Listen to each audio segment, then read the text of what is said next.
Today, we're sabotaging your cash practices growth, and you don't even know it. It's something that everyone, for the most part, gets wrong unless they're already surrounded by high performing entrepreneurs. We're going to be talking about goal setting. Ben, when you think of goal setting, like what is something that you observe from the hundreds and hundreds of cash physical therapy clinics that we have coached and advised and helped scale to, multiple six and seven figures in their practice? What's something that you've observed that people do wrong when it comes to goal setting? One, definitely not setting big enough goals. It's not really any fault of theirs either. It's more so they're just not around other people that are doing really big things, so they can't really see what's possible. So they're kind of in their own bubble, and it's always fun to see um, when we start coaching some of these individuals and they start getting around of some of the other people that we're coaching. They really see what's possible and really start realizing, hey, my goals aren't as big as I thought they were. So that's number one thing that I see. But yeah, curious what your thoughts are on that. Well, it's this one thing that it's a skill that is developed. Setting like really good goals. It's something that I was lucky enough to learn from my coaches when I started my first software company years and years and years ago. But the problem that most cash physical therapy entrepreneurs run into is that they're thinking so small that it's leading to asking small questions, which lead to small solutions which lead to small results. And so there's practice owners. There's someone that we just that just joined our mastermind recently that just cracked their first $50,000 month ever. But he was going at it in his practice for years, and it was growing incrementally, but he was trapped in the day-to-day weeds of running the clinic, and it was tiring. And he was, his goal was to get removed from treatment so he could focus on teaching, so he could focus on leading his teams and focus on growing the clinic. But each and every month, his goal was just to increase his revenue by, say, $5,000. Like next month, I want to sell like one or two more packages. And so for years, he was focused on like incremental growth rather than exponential growth. And so he asked himself a much smaller questions. So he was asking, how can I just get one more sale this month? And so the solution was, okay, well, let's just tweak our sales process a little bit more. Let's increase our lead acquisition just by a little bit, and we should be able to get one more sale. And sure enough, he did. But it wasn't until he started working with us when we started pointing out, it's like, hey, if you try to double your revenue over the next month, what questions do you start to ask yourself? And it became, what is a new a new marketing channel that we can implement? How could we dial up our lead acquisition even faster based off of these booking rates and these close rates? And when he started asking himself those questions, he found that he had much more control over his business because those bigger questions led to him getting more data within the practice. He started figuring out like what levers are going to move the needle the fastest within everything. And once he started aiming, once he realized what he could actually accomplish in a short amount of time from hanging out with people like you and I, Ben, he started aiming way higher. And it's what allowed him to go from being stuck around like $10,000, $12,000 a month to within a very short amount of time, consistently doing over $50,000 a month, where he's now building a team and pretty much removed from practice. So I think to put a bow on it, the biggest mistake that people are doing when it comes to their goals is not truly recognizing what they can actually accomplish within a year. And so they think that it's just this slow, grueling journey to get to where they want, where they think that, it takes 5 to 10 years to be removed from treatment, or, building a 7-figure clinic is something that's just so far off in the distance, never realizing that if you just ask yourself more difficult questions and solve bigger problems, you could actually get there within 12 to 24 months, no problem. Yeah, I think that's where I had kind of a luxury too. When I opened my practice in Oakland, I had no intention of actually staying there. It's just that's where I ended up because I was doing a traveling contract and knew I wanted to get back to Iowa eventually and whatnot. And then I grew more quickly than I thought, and they created a problem. Like, well, now I'm kind of stuck here because my practice is here. Yeah. I want to go back to Iowa in a year or two. How do we make that happen? Right. So that was the question I was asking myself. That I was forced to ask myself due to circumstances that a lot of people don't have to necessarily ask themselves. Right. And so that was a question I had to start asking myself and had to start solving for versus like, hey, how do I sell one more package this month? Or, how do I decrease drop offs by X%, something like that. Now it turned into, hey, how do I scale a whole team Hmm. a year or two? Right. So I had the luxury of kind of forced to ask myself bigger and better questions on how to do it. So I encourage you guys that are listening, if you're like wondering or like trying to figure out, hey, how do I increase, one package sale per month? Why don't you start thinking about, hey, how can I bring on one new physical therapist that's going to generate over 300,000 for my practice, right? And what that takes. So start thinking, like Jordan said, um, asking bigger and better questions to things. Right. And so in this video, we're going to talk about how to set those goals, how to be methodical when you set them, and how to reverse engineer them so you actually hit them. But there's one goal that everyone has when they first start their practice that just slows down their progression and causes months and months of pain and frustration because everyone starts out with this same goal unless they've received some sort of mentorship from somebody else. Their first goal is always to just fill their schedule, just to get patients on their schedule, rather than how do I replace my salary as quickly as possible. And so when we look at both of those questions, like if I'm just trying to fill my schedule, that's what leads to thinking of, well, I should set low rates and just get people in so that I have a little bit of momentum moving forward. And then, I mean, most of you listening to this, you know what that leads to. It leads to having a lot of people on the schedule, but barely breaking even in the business. And you're certainly not paying yourself. And that creates a lot of pain, right?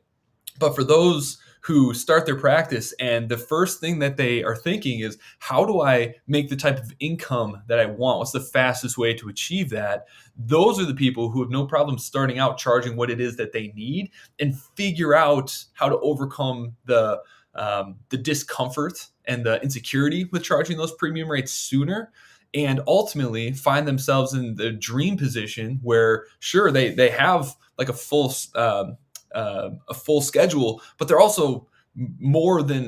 earning more than they were before they quit their previous job. It's where they're seeing like 15 to 20 people a week, but they're pulling in 15 to 20 grand a month where they're easily able to pay themselves that $10,000 plus per month every single month. Right. Versus like some of like that's the thing too is I cringe when I go in and like there's tons of free Facebook groups of like physical therapy practice and how to start one, how to grow one. And I see all the time people like, yeah, I'm trying to figure out what I charge. This is what people in my area charge and Mm. think about going that route. Like, how does that have anything to do with your goals? You need to figure out what your goals are. So like you said, Jordan, reverse engineer it so you can accomplish that because getting a full schedule isn't necessarily what's going to get you there per se. Right. Right. So we really got to sit down and think of like, what do we want? And before you even like set your rates, you need to decide what it is that you want. So before you worry about what your next goal is within your practice, we got to remember that our practice is there to serve us. We're not there to serve our practice. To quote you, Ben, in one of the videos we recently made on setting your rates. And if that's you, click the link inside of the description beneath this video once we get this thing live. So I'm going to be adding it afterwards, where we'll put our full training on how to set your rates. But the first thing that we have people do is determine how much do you want to make personally each and every month. How many hours do you want to spend treating? How many hours do you want to spend doing admin work or business development work? And then once you have your dream work situation nailed down, that's what you do to calculate what your rates are going to be. But it all starts with like, what do you want? And then once you have what you want, reverse engineering it becomes pretty simple. And that's what we do to calculate what we ought to be charging on for each and every one of our visits. And so it all starts with having that lifestyle that you want to have as the north star that you're using to create all of your decisions, because you don't need to start out low and start to like work your way up to that. If you just start out with the systems and the practice model is going to get you your goal, you'd be shocked at how quickly it all actually falls into place. Yeah, no, it can really happen very quickly for people. Like they can go from having be able to replace their income in 90 days or less, in some cases if you do it right. And so yeah, I'm biased because I created it, but there's a great calculator that, yeah, like Jordan said, comment below if you guys want that calculator. Something I built out that will help make very black and white on what you should charge based on your goals, and you don't have to try and figure out all the equations and stuff. You just plug in 3 or 4 different cells on it, and then it'll spit out what you should be charging and give you a real clear cut roadmap and clarity on what it's going to take and what you need to do to be able to replace your income. So definitely check that out and comment below if you guys want access to that. Right. And there's this book. It's called 10X is Easier Than 2X. It's by Dan Sullivan and Dr. something. Incredibly good book, but it highlights kind of what we're talking about here, where a lot of you are sabotaging your success because you're thinking so small that you're actually making life way harder on yourself because you're focused so much in the weeds because you're focused on minute, small changes that create small results. And so if you like to take another example of one of our clients, Chris Smith, when he joined us, he was doing about $15,000 a month. His goal was to have a 7-figure clinic that operated without him. And his goal was to do that as quickly as possible. He didn't sabotage himself by thinking that was something only possible within like the next 10 years. He knew from Ben's journey that it could happen in a very short amount of time. Ben, how many years did it take you to get to the 7-figure mark in your clinic? It took us about 3 years. Total revenue generated to hit the $1 million mark, it was just a little over 2. But then in our third year, entirety of the 12-month of the third year, we generated $1 million. All right. And so you're kind of like the 7-minute mile. 7-minute mile. That doesn't sound right. 4-minute mile? Something like that, whatever the right. Oh man, I use this analogy all the time, and I'm messing it up. But basically, like once he saw that it was possible from you, he knew that he could do it. And within 12 months, he had gone from 15K a month to doing around right under 80K. Now he's doing well over 80K. But in 12 months, because he believed that he could do it, he set the goal that he could do it. It was uncomfortable, but from that perspective, every single day, every single month, when he set his monthly targets, it was based around how can I get to 7 figures as quickly as possible and remove myself from the clinic so I can spend time with my kids and with my wife and run things remotely for the most part. And so every question he asked himself was from that frame. And because of that, he was able to accomplish it within 12 months. And I'm telling you right now, he did not work harder than most of you just trying to get to 10K a month.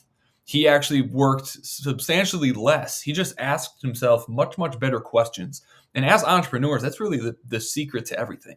Learning to ask the right questions. That's why some people grow and scale their practices almost effortlessly, while others are just so stuck and they're grinding and they're hustling, but they're just slowly growing at a snail's pace while they're getting blown by others because they're asking the right questions and working on the right things.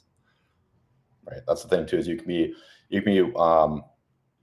working really hard, but if you're not working on the right thing at the right time, you're not going to go anywhere. Right.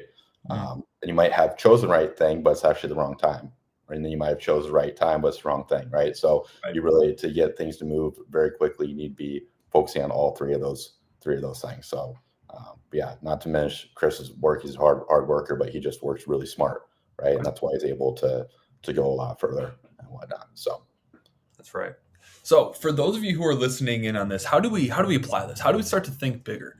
Well, I would challenge you to, one, sit down and write down whatever your goal is. How much money do you want to make personally this year? Not just what you need, but what do you need to live comfortably, to live the kind of life that you might not even think is possible for you. I want you to pick out what that number is, and I want you to double it. Just for a thought experiment. If you were to double what your impact goal was this year, if you were to double what your revenue goal was this year, then sit down and start to ask yourself, okay, well, how could I potentially accomplish that? What would have to be true, or what would I have to change in order to make this a possibility? And then reverse engineer that. But for the most part, everyone here that's listening, your odds are you're undermining yourself by not fully believing in yourself, by thinking that it has to take 3 to 5 years to accomplish your goal. Just ask yourself, like, what would it take if I had to do this? Gun to your head. If you had to accomplish it this year, how would you do it? What people would you reach out to for help? Who would you need to bring on to make that happen? What sorts of skills would you want to start developing to make that happen? What kind of systems would you need to make that happen? And once you come from that frame, all of the things that you need, all the problems that you currently have in your clinic start to expose themselves pretty quickly. Yeah. Any Yeah. advice, Ben, on on setting a goal for this year? Yeah, it's something that I do every single year at before the new year. I it's from the book EOS, and it's a great spreadsheet. They have like it's a free toolkit. You can go to their website, EOS, and there's a toolkit. You can download this document and Vision Traction yep, Organizer, yep, VTO doc. yep, Yep. BTO doc. And so you can go in and figure out, hey, what is your 10-year goal? What's your 5-year goal? And then from there, you just continue to reverse engineer. All right, this is my 5-year goal. What do I need to start working on this year to be able to do that? Then from there, once you have your yearly goals, then you figure out and put in your quarterly goals. What are the main things or the rocks that I must do to be able to hit this 1-year goal? And by being on track for this quarter, and that means I'm on track for the year. By being on track for the year, that means I'm on track for my 5-year goal. By being on track for my 5-year goal, I'm on track for my 10, right? So it's all about figuring out what that is and then reverse engineering it. And then you figure out what your quarterly goals are. And then you figure out, hey, what do I need to do on a weekly basis to be able to hit these quarterly goals? So that's been really powerful and something that I highly recommend everybody does, whether they're an entrepreneur or not. Just it can be great for personal life, professional, business, what have you. It's I do it for both personal and business each year. And you gotta make sure again that your business is working for you. So it's important to build out your personal goals first, and then you figure out how can my business goals support my personal goals that I have. So that's what I do each year, and that helps immensely, and just makes it more digestible. 100%, because it's your goal shouldn't just be this big pie in the sky thing. It needs to be something that makes you uncomfortable, and it does need to be achievable and measurable. But I think maybe a big portion of why people struggle to do this is because they really are limited by the environment that they're in terms of what they think is possible.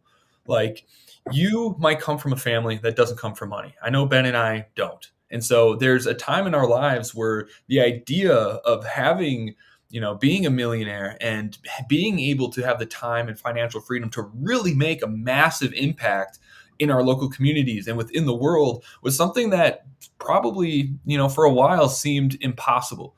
And so we have to understand that we are sabotaging ourselves in a lot of ways by the limiting us to the beliefs of the people around us, of what our parents thought were possible, of what our local friend or like our friends and our close acquaintances think is possible. And so when you set your goal, keep in mind that you need to push a little bit further beyond and realize that a lot of us stay stuck exactly where we are because we're internally afraid of outgrowing our local environment. Because the idea of how much your life will change if you did become a millionaire, to think about how your relationships would change with your siblings, with your friends, with your parents. These are all things that we subconsciously do sabotage on a regular basis. That we just don't think that that's possible for us because our parents certainly didn't think it was possible for them. Our friends don't think it's possible for them. They might even think that we're crazy for even trying. And so we don't push ourselves to that level. And for many of you, like for Ben and I, like becoming a millionaire it wasn't the goal. Building $1 million businesses wasn't the primary goal. For Ben and I, we're momentum based beings. Like, we're high performance individuals. And so, yes, making a lot of money is like a side effect, but our goal is becoming the versions of ourselves capable of being a millionaire and capable of running 7-figure businesses. That's what drove us to get to the point that we're both at. And so if you're looking at this, trying to set a goal and you're like, I don't need to make $1 million. So it's like, but don't you want to be the version of yourself that could? Maybe that's the goal that you need to put down, and really focus on not just the numerical value of what you're pushing for, but like the type of person, the type of obstacles that you have to overcome in order to actually get to that point. That is a worthy goal, no matter who it is that you are. And so keep in mind, it's like, as Ben said, it's like you have professional goals, but you also need to have personal goals. And so we need to be very intentional about all the aspects of our life, our relationships, our spirituality, our income, our business, our relationships with friends and family. All of these things should have their own goals associated with it. All the things that is going to help you create your dream life, not just money, but all of these areas need to have a goal. And once you have that like 10-year vision of what you want your life to look like, as Ben said, use a tool like the Vision Traction Organizer from EOS.com or from the book Traction to reverse engineer that to figure out what your annual targets need to be on track to hit that. And then we'll dive in a little bit into like how to go out about reverse engineering to make sure you actually hit that goal. But anything to add on top of that, Ben? No, I think that's spot on, and yeah, there's just I dropped some comments in the chat. Somebody's asking for book recommendations, and one of them that was really impactful for me was The Magic of Thinking Big, and it Yeah. just really challenges your thought process and your thinking around things. So definitely check that out in combination with completing the US traction book and document. Yeah. Another one is, and I'd love to know what kind of books that you're into. But along this topic, 10x is easier than 2x. Very good. Would you say The Art of Thinking Big? It's The Magic of Thinking Big. The Magic of Thinking Big. If you're someone who struggles with talking about money and struggles with setting large income based goals, because money has always been a weird thing for you and your family, I'd recommend reading the book uh, How to Make One Hell of a Profit and Still Get into Heaven.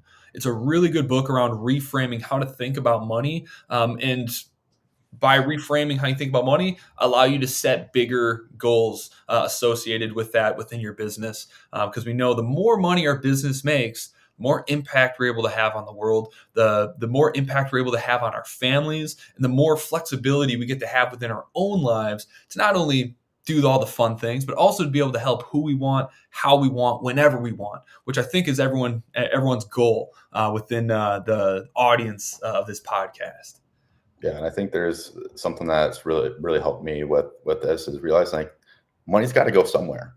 You Mhm. know, like do I feel like the money would be better used in my hands than the average person? Personally, I think yes, Yep. right? And so it's my obligation to do that because I feel like I'm able to do very good things with it rather than putting in large corporations' hands, insurance companies, other compromised um, ethical in the businesses. It's Yep. better in my hands than theirs, right? And so it's going to go somewhere. If you don't do it, it's going to go somewhere else. And whose Right. hands is that going to be in?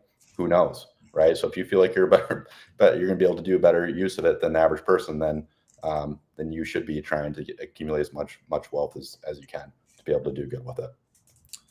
Yeah, 100%. Yep. Profit First is another book that I highly recommend everyone reading. If you're a business owner, you have to read Profit First. That's the book's almost probably like 5 to 10 years old, and it's still the standard for managing finances as an entrepreneur. So definitely check that out.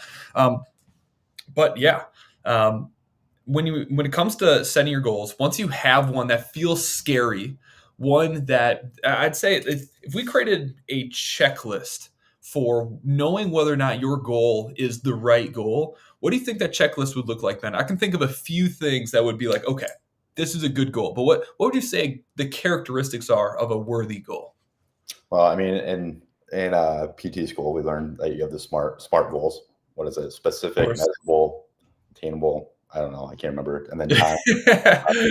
We're gonna But have to. looking back, it's not. Those are pretty solid, right? You do want to make sure that Right. it's big things. Making sure it's measurable, and then also making sure that you're putting a timestamp on it as well is big. But yeah, Right. I mean, it really just goes. I think it just starts with what do you want your life to look. The first question you got to ask yourself is what do you want your life to look like? Right. And from So there, I did look up the acronym, make sure we had it right. It is specific, measurable, achievable, relevant, and time bound. Okay, those are all the things that a goal absolutely must have. But I think um,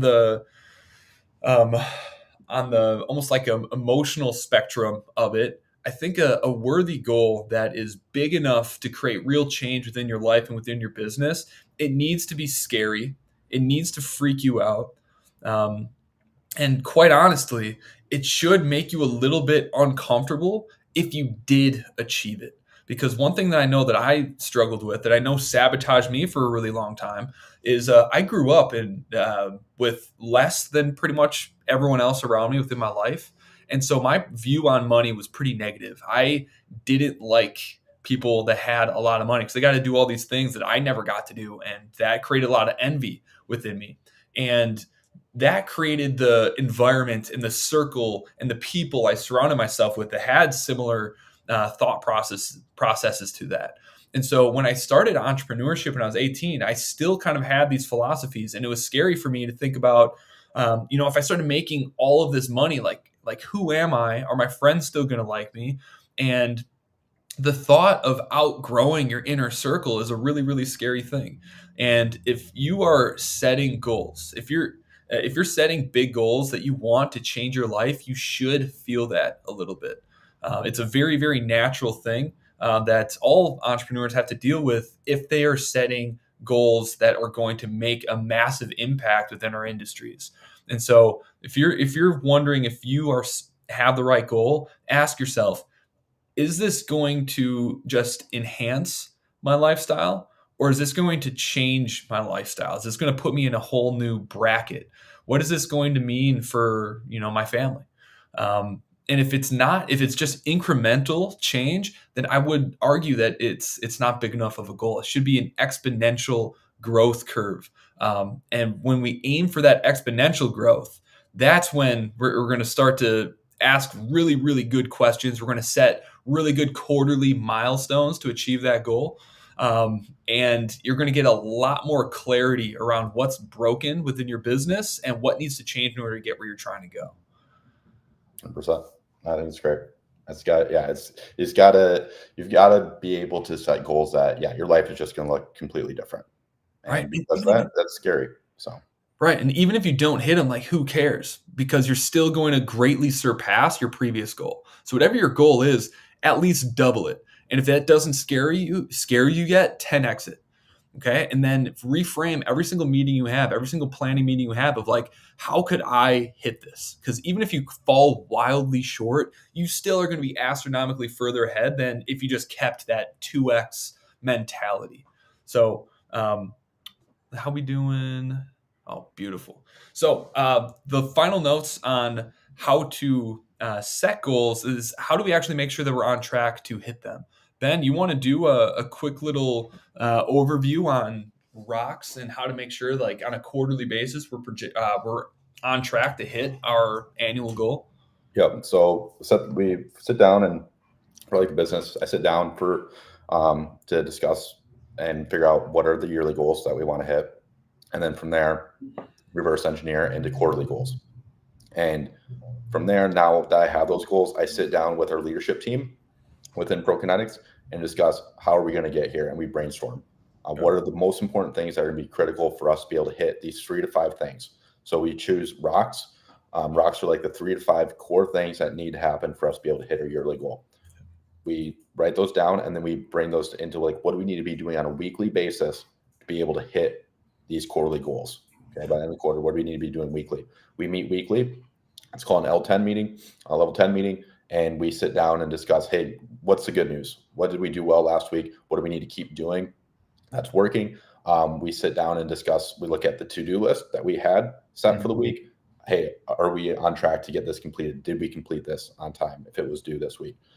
If not, why not? Who's responsible for it?